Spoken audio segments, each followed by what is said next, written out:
I don't want to do nothing. I didn't come here to work. I came here to play. You got to talk about alliance as soon as you step on this island. So my strategy is to be able to have a secret alliance with each one of these dumb girls. We can have something like a secret alliance. Okay. You know, the most important thing is honesty out here. Honesty. So we can be strong for the beginning. We can look back at this moment right now and say we did it from the beginning, from day one. I'll trust you.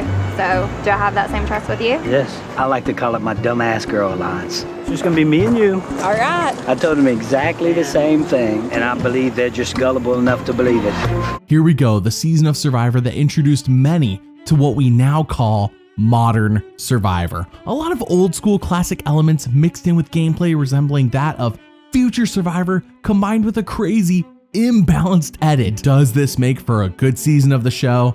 Let's find out. Number 1, the thematic twist. Yeah, better looking Lennox Lewis. All right, Russell is the leader of Galoo. I'm scared. This leadership thing can go south real quick. The highest nail definitely gets pounded down in this game. And right now, I'm like sky high. Who's the one that you always want to get when you don't know who you want to get?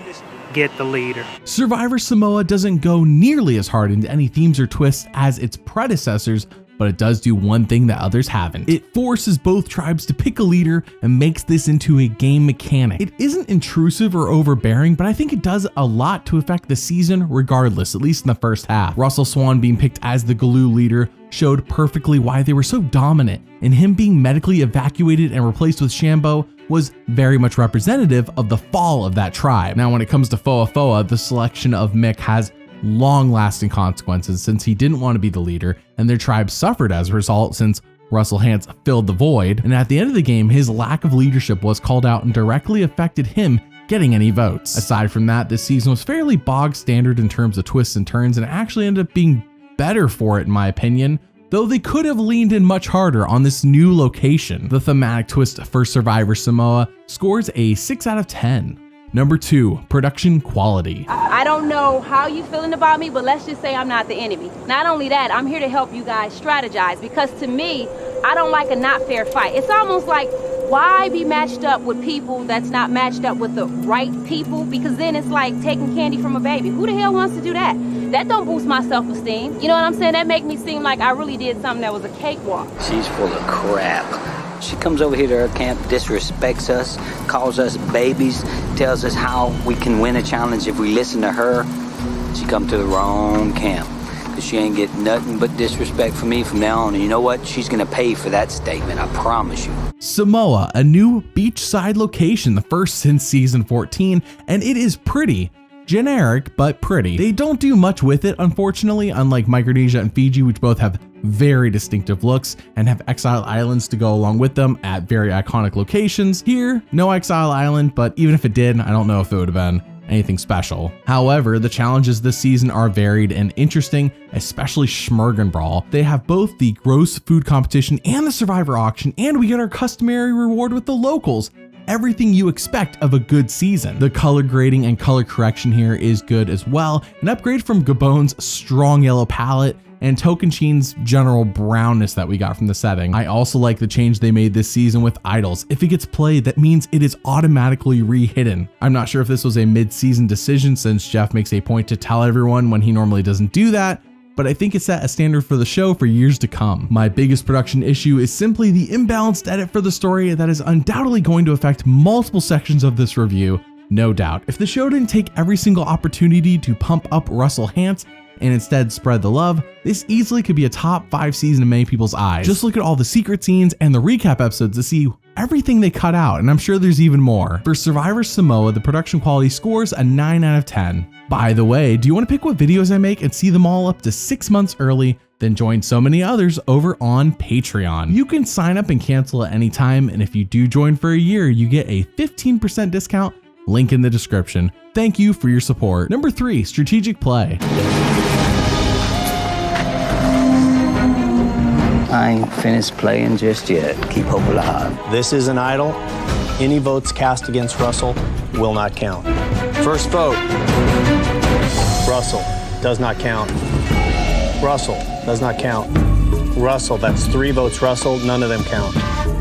Russell does not count. Russell does not count. Russell does not count. Russell does not count. Kelly. Oh my God. 2 votes, Kelly. He just stirred up a lot of hell is what he did. 8th person voted out of Survivor Samoa and the 2nd member of our jury. Kelly. Kelly, the tribe has spoken. Love it or hate it, this was the Russell Hantz season, top to bottom. He dominated the storytelling with his aggressive gameplay, electric confessionals, and frankly groundbreaking style. Sure, Gary Hogaboom found an idol without a clue back in season 11, Boston Rob was extremely arrogant in season 8, and many players have planted seeds in other people's heads over the years to get what they want. But only Russell knew how to market all this and make it his own. Everything he did felt like an evolution of things we had seen before, and his lack of caring about the jury only made it that much more fun to watch. When balanced against everyone else's approaches in this season, especially Natalie's, this season is the 101 of how to and how not to play Survivor, and I love it. It is the evolutionary step for the show that it needed after JT perfected what we call the classic game of Survivor. I give the strategic play of Survivor Samoa a perfect 10 out of 10. Number 4, the characters. You guys want the good news or the bad news? Bad news. Bad news? Yeah. I had no luck in the ocean. I was in the... You broke the, I didn't break it. It floated off while I was in the swamp. I wasn't using the mouthpiece. I was using the mask. You couldn't find it? It's in the swamp. There's nothing I can do. And the good news? There are hundreds of thousands of fish on the reef, so... The good news is, you'll never believe it. There's fish in the ocean. You know, I feel sorry for her in one sense because she's kind of desperate right now trying to catch fish. And then on top of not catching the fish, she loses our stuff. You just signed your own death warrant is basically what you did. Are you freaking kidding me?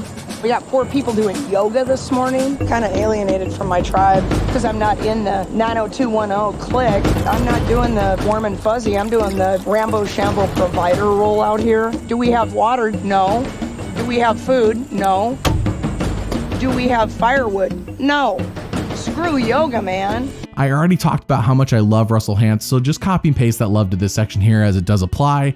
But let's talk about the other players of this season. We have Shambo, Russell Swan, Natalie White, Laura Moret, Jason, CGI Brett, Mick, Danger Dave, Eric, and Monica. These are the names I remember despite how little content most of them got. I mean, Shambo is clearly the other star of this season aside from Russell with her strong personality and constant underdog status. Russell Swan was the perfect good guy leader for the dominant Galoo tribe who nearly died just to win a reward challenge. Natalie White is the sweet, good antithesis to the evil Russell Hantz. Laura Moret led the Galoo women as the popular lady of her tribe and became the bane of multiple people's existence due to how powerful she was. Jason and Mick were kind of Russell Hantz's lackeys. In my opinion, CGI Brett was the male version of Natalie, except he was basically hidden from us until the last few episodes when he went on an immunity run. And of course, Russell Hantz has that iconic confessional about how he's not Mike Tyson, he's Brett. Danger Dave is good at one sport and he doesn't get to play enough of it. Eric was a nut who I think would have been a bigger character if he made it further because every scene he's in, he's just like kind of like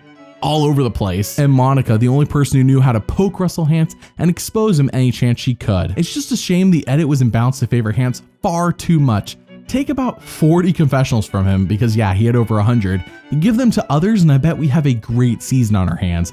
The character score gets twice the weight, and the characters here score a 9 out of 10. Number 5, the winner. When it comes down to brass knuckles and it's just me and you and somebody else, you have to swear to me. You ain't gonna think that I'm gonna beat you because I played the game better and vote me off. Swear on Mick. You're gonna start thinking that's a lot of money. Your brain's gonna start working. Who better to take? There's no way she can beat me in votes.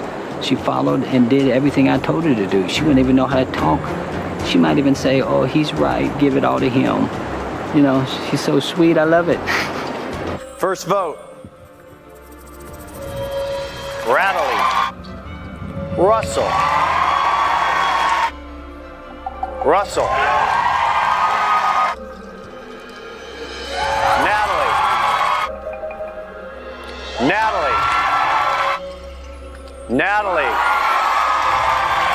The winner of Survivor Samoa, Natalie.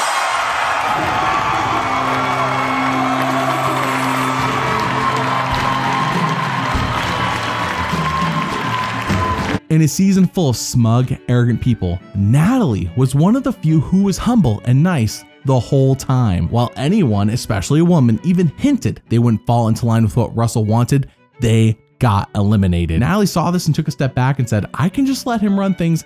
That's fine. Think about it. Marisa threatened him. She was gone. Betsy threatened him. She was gone. Ashley threatened him. She was gone. Liz threatened him, she was gone. We hit the merge, Laura threatens him, she's gone. Monica threatens him, she's gone. See the point here? And of course, once they hit the merge, why would Natalie flip on Russell? He was fully on her side, doing everything he could to bring her to the end. She had no reason to flip on him and instead made a huge move by flipping Galoo on Eric. Without that, Foa gets pagonged and her and or Russell sit at the end. They needed each other. As you saw in Natalie and Russell's story videos, she made friends with the jury while Russell pretty much didn't care about that and just made enemies. Survivor's only about two things: reaching the end, number one, and pleasing your jury, number two. That's it. And Natalie did it in a 7-2 landslide. The problem is that the storytelling was not interested in telling her tale. They were only interested in telling Russell's tale and why he lost. Natalie's winning game and story gets a 4 out of 10, which is a shame. So is Survivor Samoa worth watching? Absolutely. I don't even know why you're asking. Now, not as your first season ever, but definitely it's a can't miss. It works on a first watch, it works on a rewatch, and if you do, make sure not to skip the episode 11 recap because there are so many good secret scenes that help flesh out these characters further. And even the secret scenes on the DVDs, if you can get access to them, range from meh to wow, I can't believe they cut this. Why did they cut this? I love season 19, and if any season needs an expanded director's cut, besides every returnee season, this is the one. I highly recommend it, and I think the overall score here is lower due to the edit, unfortunately, than it should be. The score I wish was much higher. For me though, Survivor Samoa's overall score is a 7.8 out of 10. Tune in next time as we jump to the biggest returnee season of all time, Heroes versus Villains. Thanks for watching, and doubly thanks for liking and subscribing. See you all next time.